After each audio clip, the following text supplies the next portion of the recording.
আজকে একটা গুরুত্বপূর্ণ টপিক নিয়ে কথা বলবো, সেটা হচ্ছে পাইথনের ভেরিয়েবল। এখন এই ভেরিয়েবল বিষয়টা আপনার ভালোভাবে নিড এন্ড ক্লিয়ার একটা ধারণা থাকতে হবে। তো চলুন আমরা শিখি আসলে ভেরিয়েবল আসলে বিষয়টা কি। ভেরিয়েবল হচ্ছে কোনো কিছুকে স্টোর করে রাখা বা জমা করে রাখা, টেম্পোরারি স্টোর করে রাখা। লাইক আমি লিখলাম এখানে নেম, নেম একটা সমান দিয়া আমি লিখলাম আমার নাম লিখলাম ধরেন আনোয়ার। দেখেন এই যে আমার নামটা যেন আছে, আমার এই নামটা কার কাছে রাখছি? এই নেমের কাছে রাখছি, আর এই নেমটাই হচ্ছে আমার একটা ভেরিয়েবল। এখন আমার তো একটা এজ আছে বা বয়স আছে, সো আমি লিখলাম এজ, লিখলাম হচ্ছে 20, মানে লিখলাম হচ্ছে 20। তার মানে এই যে আমার বয়সটা যেন আছে 20, এটা আমি কার কাছে জমা রাখলাম? এই এজ নামে একটা ভেরিয়েবলের কাছে জমা রাখলাম। ওকে, তার মানে ধরেন আরো কিছু, ধরেন আপনার একটা নাম্বার আছে যেমন 50, তাহলে 50 আপনি কারো কাছে জমা রাখবেন, তার মানে মনে রাখবেন x = 20 50। ওকে, তো এই যে লিখলাম এইগুলোকে বলা হয় ভেরিয়েবল, অর্থাৎ কোনো একটা স্ট্রিং বা নাম্বার, স্ট্রিং আর নাম্বারকে আমরা পরবর্তীতে দেখবো। সো ইনভার্টেড কমার ভিতরে যেগুলো থাকবে এগুলোকে বলে আমরা স্ট্রিং, এবং নাম্বার যেগুলো সেগুলোকে নাম্বার।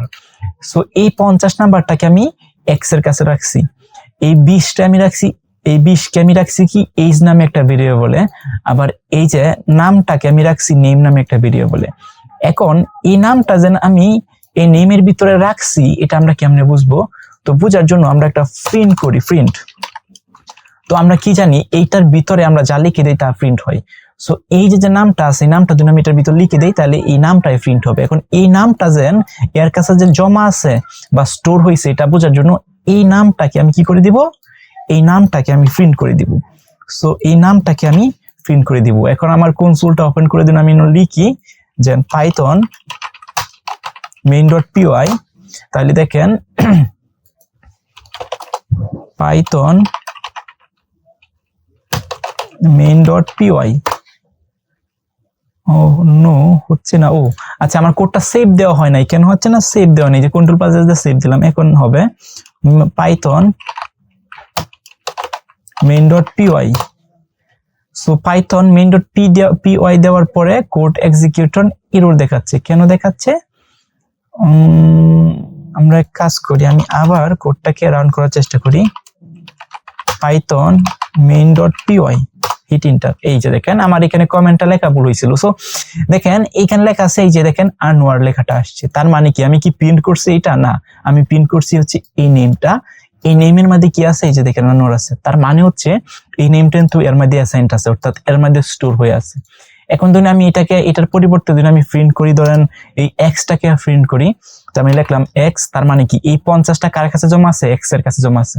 তাহলে আমি এই এক্সটাকে প্রিন্ট করলাম। এখন যদি আমি লিখি পাইথন main.py, তাহলে দেখেন, সরি এখানে আবারও মানে সেভ দিই নেই, প্রতিবার কোড মডিফাই করার পর লেখার পর সেভ দিতে হবে।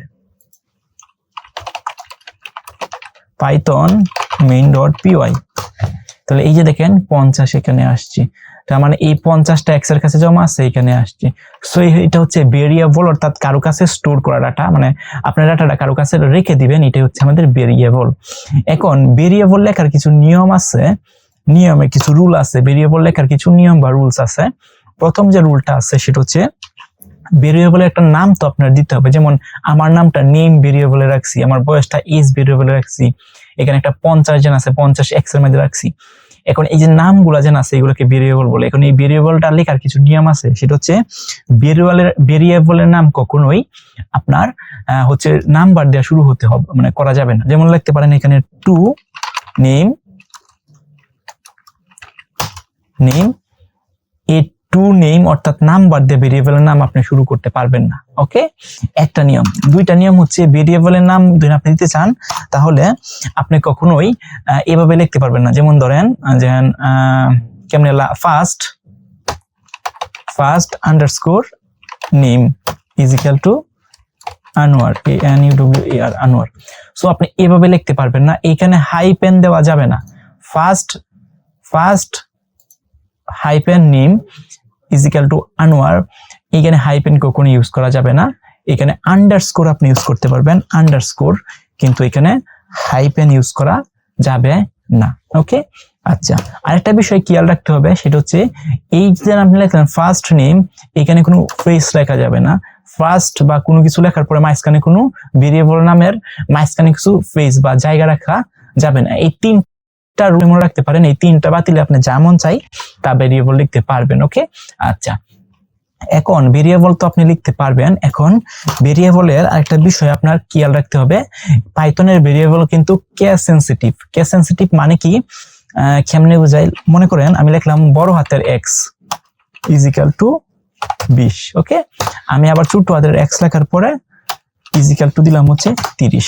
তাহলে দেখেন এই xটা হচ্ছে বড় হাতের x, যেটা এই x এর ভিতরে আমি 20 রাখছি। এরপরে হচ্ছে এটা তো ছোট হাতের x, এটার মধ্যে x ইজিক্যাল টু কত রাখছি, 30 রাখছি। এখন যদি আমি প্রিন্ট করি, দুটোটাই যেহেতু x ভেরিয়েবল, এখন যদি আমি প্রিন্ট করি হচ্ছে x হবে, দুইটা শু করবে। আমি একটু দেখেন পাই প্রিন্ট, আগে প্রিন্ট ফাংশনটা লিখি, আমি কাকে প্রিন্ট করতে চাই, প্রিন্ট বড় হাতের এক্সটাকে না ছোট হাতের, আমি বড় হাতের এক্সটাকে আমি প্রিন্ট করতে চাই, বড় হাতের এক্স দিলাম। ওকে, দেওয়ার পর আমি লিখলাম python main dot PY, hit enter, অন্য হচ্ছে না, পাইথন টিপ দেওয়া হয় না, আমি বারবার কি ভুল করতেছি, python main dot hit enter. তাহলে দেখেন এই বড় হাতের এক্সটাকে প্রিন্ট করছি, মানে এটা কত আসছে 20। এখন এখানে যদি আমি ছোট হাতের এক্স প্রিন্ট করি, তাহলে এখানে যদি আবার এক্সিকিউট করি run Python main dot PY, তাহলে দেখেন এখানে কত শো করতেছে, 30 শো করতেছে। অর্থাৎ এই যে 30 আছে, এই 30 কিন্তু এক্স এর মধ্যে আছে। তার মানে কি, তার মানে হচ্ছে পাইথন ল্যাঙ্গুয়েজের যে প্রোগ্রামিং ল্যাঙ্গুয়েজের যে ভেরিয়েবল আছে, এই ভেরিয়েবলটা কেস সেনসিটিভ। কেস সেনসিটিভ মানে হচ্ছে বড় হাতের এক্স আর ছোট হাতের এক্স এক না, আলাদা আলাদা, এটা মাথায় রাখতে হবে। অর্থাৎ বড় হাতের এবং ছোট হাতের এগুলো কিন্তু আলাদা আলাদা ভেরিয়েবল হিসেবে কাজ করবে। ওকে।